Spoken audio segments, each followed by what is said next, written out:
Olá, pessoal! A cidade de Siena, que se tornou famosa por Santa Catarina e São Bernardino, foi escolhida não somente para mas para 2 milagres eucarísticos. O primeiro ocorreu em 1330 e o segundo exatamente 400 anos depois, em 1730.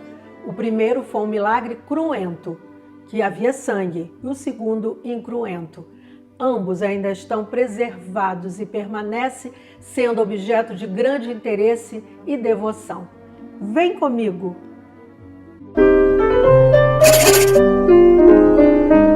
O milagre de 1330 em Siena, na Itália, refere-se a um padre de Siena, de uma vila na periferia da cidade.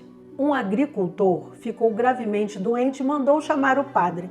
Com grande pressa, o padre retirou uma hóstia consagrada do sacrário, mas ao invés de colocá-la em uma teca, que é um porta-hóstia, uma caixa para levar comunhão aos enfermos, inseriu a hóstia entre as páginas do breviário. Chegando lá, depois que as orações foram recitadas, o padre abriu o breviário para dar a hóstia ao homem doente, mas descobriu, para seu espanto, que a hóstia estava ensanguentada e quase derretida. Sem dizer nada, ele fechou o livro.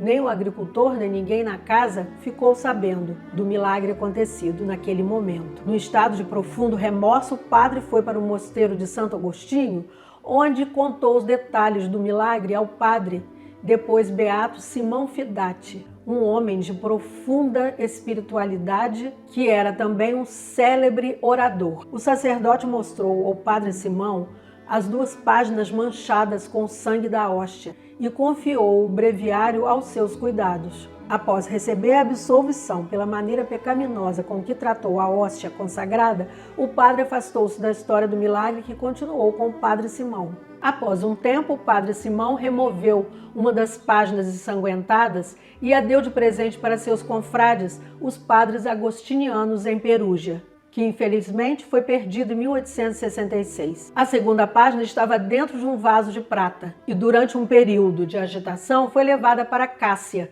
a cidade natal do padre Simão, onde incitou uma ardente devoção. Os registros da cidade, que são mantidos na Câmara Municipal de Cássia, dão os detalhes de uma festa anual de Corpus Christi, que durante essa celebração o prefeito e os membros do conselho, junto com a população em geral, reuniram-se na igreja para honrar a venerável relíquia, com uma procissão e uma missa solene. O relicário do milagre eucarístico de Siena está na Basílica de Santa Rita, em Cássia. O milagre também foi honrado pelo Papa Bonifácio IX, que oficialmente aprovou a veneração concedida à relíquia numa bula em 10 de janeiro de 1401. Sua Santidade concedeu generosamente a indulgência da porciúncula para todos os que visitem a igreja de Santo Agostinho na festa de Corpus Christi. Em 7 de junho de 1408, o Papa acrescentou outras indulgências para aqueles que visitassem a igreja na qual ela está. A relíquia também foi honrada por vários papas. Em 1962, houve um exame completo dela. As dimensões do papel manchado de sangue são de 52 por 44 milímetros. O diâmetro da mancha de sangue é de 40 milímetros. A coloração da mancha é marrom clara, mas, quando vista através de lentes de ampliação, a cor é mais vermelha e partículas de sangue coagulado foram claramente identificadas. Essa condição ainda se mantém. Outro fenômeno existe naquela mancha. Quando vista por uma lente mais fraca, revela a imagem de perfil de um homem que está visivelmente triste. A mesma imagem pode ser vista nas fotografias da mancha. O segundo milagre eucarístico de Siena tem origem no século XVIII, nas festividades em honra à Assunção da Virgem Maria. Em 14 de agosto de 1730, durante a vigília da festa, enquanto a maioria da população de Siena e o clero da cidade estavam lá, ladrões entraram na deserta igreja de São Francisco. Aproveitando a ausência dos frades, foram para a capela onde era mantido o Santíssimo Sacramento. Arrombaram o sacrário e levaram consigo o cibório de ouro que continha as hóstias consagradas. O furto só foi descoberto na manhã seguinte, quando o padre abriu o sacrário para a comunhão. durante a missa. Depois, um paroquiano encontrou a tampa do cibório jogada na rua e a suspeita do sacrilégio foi confirmada.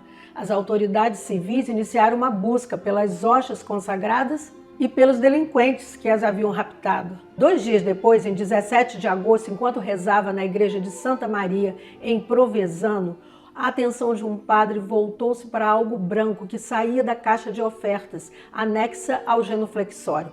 Percebendo que aquilo era uma hóstia, ele informou os outros padres da igreja e notificaram o arcebispo e os frades da igreja de São Francisco. Quando a caixa de ofertas foi aberta, na presença do padre local e dos representantes do arcebispo, um grande número de hóstias foi encontrado, algumas delas suspensas por teias de aranha. As hóstias foram comparadas com algumas não consagradas usadas na igreja de São Francisco e foi provado que eram exatamente do mesmo tamanho e tinham a mesma marca das formas em que foram assadas. O número de hóstias correspondia exatamente ao número que os frades franciscanos estimavam estar no cibório, 348 inteiras e 6 metades.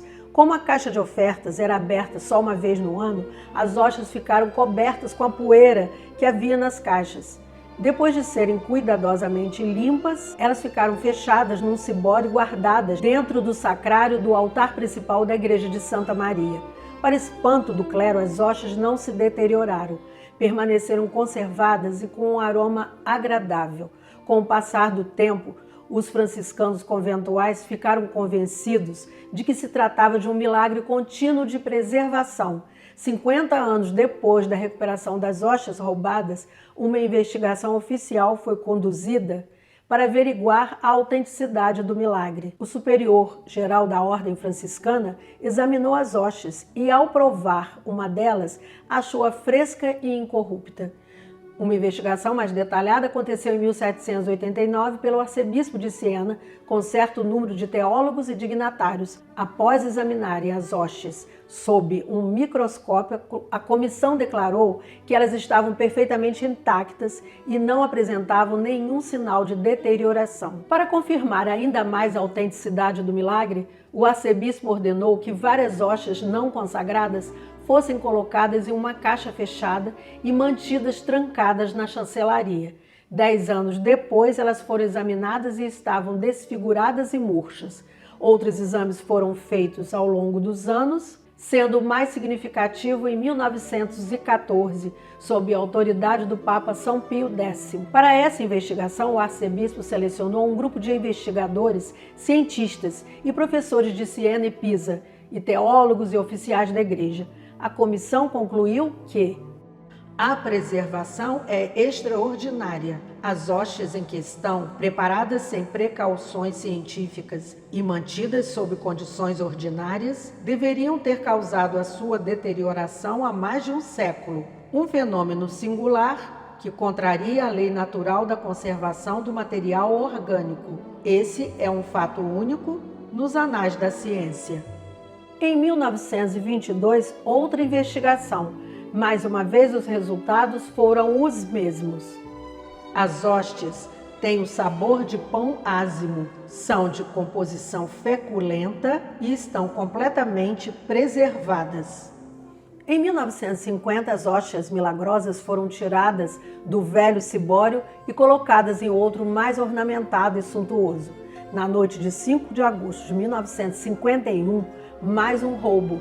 Desta vez, o ladrão pegou apenas o cibório e deixou as hóstias em um canto do sacrário. Depois de contar as 133 partículas, o próprio arcebispo as selou num cibório de prata. As hóstias miraculosamente preservadas até hoje, 294 anos depois, são expostas publicamente em várias ocasiões, mas especialmente no dia 17 de cada mês. Por hoje é só. Até o próximo capítulo.